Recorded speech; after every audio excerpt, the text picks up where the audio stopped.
በአሁኑ በሀገራችን ላይ ያለው በጣም የተሻሻለ የሰላም ሁኔታ ነው ያለው በአብዛኛው የሀገራችን አካባቢ የሚለውን በግንዛቤ ተወስዷል።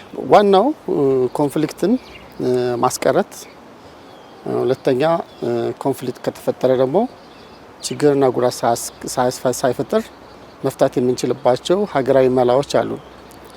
ኮንፍሊክትን ማስቀረት የምንችለው እንደ ሀገር የውይይት ባህላችንን በማጎልበት ነው።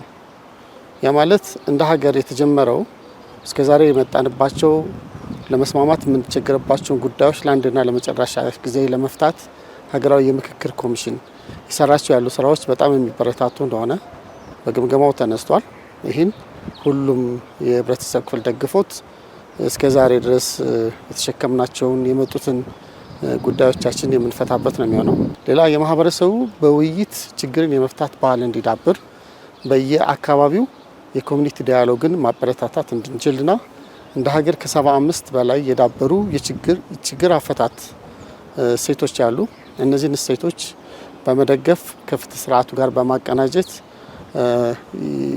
አይነተኛ የችግር መፍቻ ኢንስትሩመንት እንዲሆኑና የሰላም ጥረቶቻችን እንዲያግዙ መሰራት እንዳለበት፣ በተጨማሪም የችግርን ኮንፍሊክት ከተፈጠረ በኋላ የሚያደርሰው ሰብአዊና ቁሳዊ ጉዳት ከፍተኛ በመሆኑ እንደ ማህበረሰብ እንደ መንግስት ኮንፍሊክትን ማስቀረት ላይ ለኮንፍሊክት ምክንያት የሚሆኑትን ጉዳዮች በማጥናትና ወቅቱን የጠበቀ ምላሽ በመስጠት ወደ ኮንፍሊክት ሳይሆን ያለንን አቅም ወደ ልማት የምናዞርበትን እድል እያሰፋ መሄድ እንዳለብን በአጽንኦት ተገልጿል።